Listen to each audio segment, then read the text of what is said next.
میت کو غسل دیتے ہوئے سر میں تیل اور کنگھی کرنا یہ کیسا ہے؟ میت کے سر پر یا داڑھی میں تیل لگا کر کنگھی کرنا یہ مکروہ تحریمی، ناجائز اور گناہ کا کام ہے، کیونکہ بالوں کے اندر تیل لگا کر کنگھی کرنا یہ زینت کے لیے ہوتا ہے، اور میت کو زینت دینا یہ ناجائز و گناہ ہے کہ میت کو نہ تو زینت کی حاجت ہے اور نہ ہی یہ زینت کا مقام ہے۔ یہ بات بس ذہن میں رکھیے، اور جیسے بال ہیں ان کو ویسے ہی رہنے دیجئے۔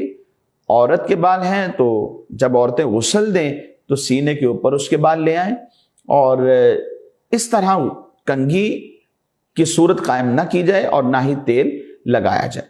ہاں اگر کسی نے ایسا پھر بھی کر دیا تو اسے منع کرنا چاہیے، اور کنگھی کرنے میں جو بال اترے ہیں میت کے ساتھ انہیں دفن کر دینا چاہیے۔